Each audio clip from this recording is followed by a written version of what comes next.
Alright, before we move on in our snow globe project, I want to talk a little more about smoothing and how we can model with this mesh preview in mind, because it's not necessarily intuitive. So I wanted to do a demonstration. I'm going to create a box, and as I put that in mesh preview, it becomes a sphere. Alright, let's make an airplane out of this. So I'm going to just scale this out. I'm going to add maybe one more subdivision. We'll have two subdivisions. And it does not like it when you try to tweak the inputs after I've already scaled it and started modeling. So I'm just going to start over. Let's try that again. That's good to remember. So if I start scaling and moving and rotating, probably best to do our inputs first. If we want to put subdivisions in, and I'll give us a depth of 20. How about 15 or 16? Good. So I'm going to make something like an airplane shape. Just going to grab these, pull those in. I'm going to add one more edge loop here.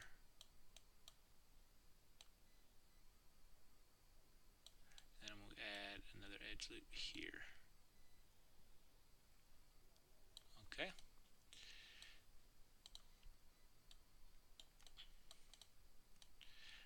I'll add an edge loop here. And probably even here. So as I hit 3, you see what's going on, how it's smoothing it. And it is smoothing it depending on the placement of edge loops right next to it. So the closer this edge loop gets to this side, the squarer this corner is going to be. You see that? I'm right on this edge, and I'll hit 2 so you can see the cage. So if I'm right on the edge, this is very kind of squared off corner. As I push back to the center, notice this profile gets rounder. So that's how you would create very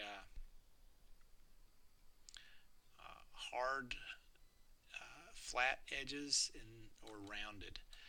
I'll do the same here. I'm going to double click this edge and see if I can get the entire edge loop. Jump to the front. And those look pretty well centered. Okay. Alright, so I'm going to grab this face and go to one mode. Grab this face here and this face here, and I'm going to extrude. I'm going to just pull out those wings.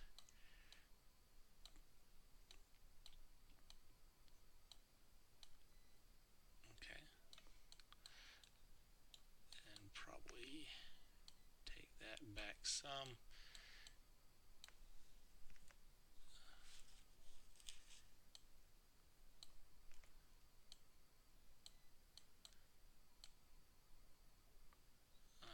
Something like that.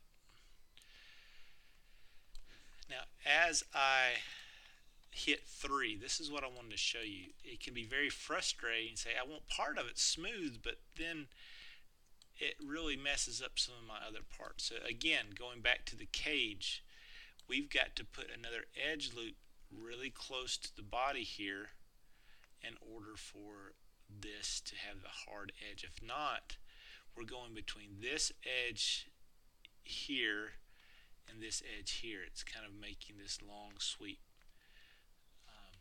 when it's calculating its smoothness. So again, go to insert edge loop, go to hit 2, and I'm going to pull this almost as far as I can to the body, and then come off just a little bit. And you see that now it's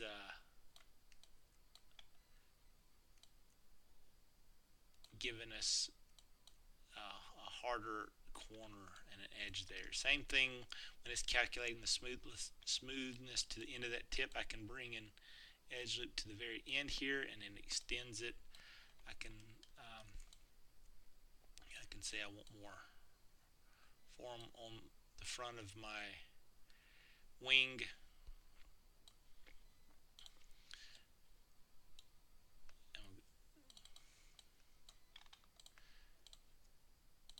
I can pull it.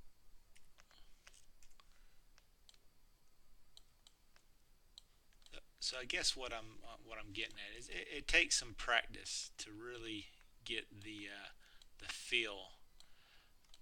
So you see this one I've put in the extra edge loop, extra edge loop. This is without the extra edge loops. So go back to the one or the polygon mode. I'm going to put in some edge loops right here at the base here, right here at the base here.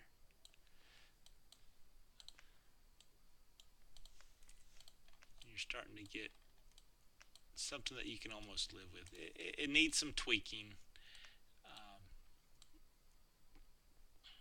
but you guys can start to see what's going on. Something's going on right here.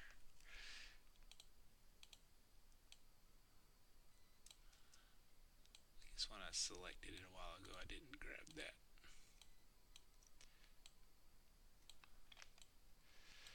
Alright, I could keep going here, but you get the idea. You could create the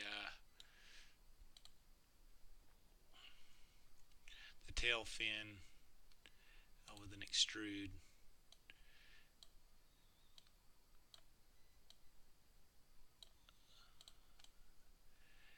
And you probably want to bring these the back together. We need some more fins in the back. I'll probably raise this up.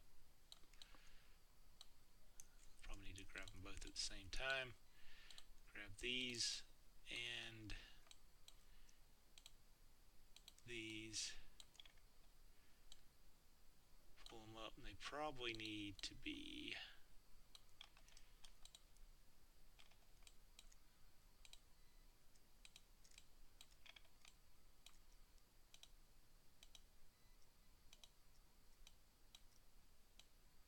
up here.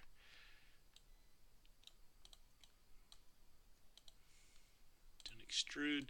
The first extrude I'm going to do is just universally in a little bit, and then I'll hit G, and the second extrude I'll pull out.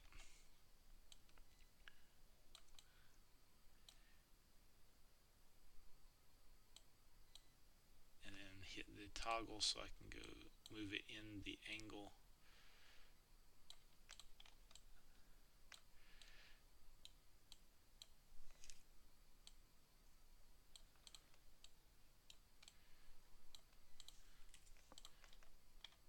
So you see, that's the raw polygon model. As I hit 3, you notice how it smooths. So I need to go in and fix the cage and add some edge loops in 2 mode.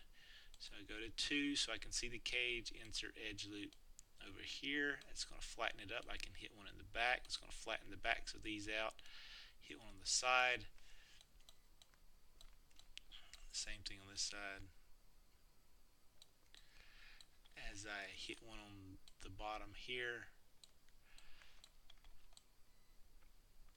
and I probably missed some places, but hopefully you get the idea that as you're using the smooth tool, you're going to have to use these edge loops to be able to get some of the forms that you want. The organic smooth is nice, but then you're going to have to come in and put some edge loops to get these tighter kind of corners and crease areas. If you have them really close, you start to form creases, and those can be challenging to deal with. Sometimes I create when I create 2 lines close together, it creates unwanted creases, which those are as bad as areas that you may be too smooth. You can also have it too creased. So think about that, and it's interesting how we got to airplanes from a train model, but I wanted to show that to you, and I hope that helps when you're trying to model, thinking of using the mesh preview. It should help a lot when you are defining those shapes.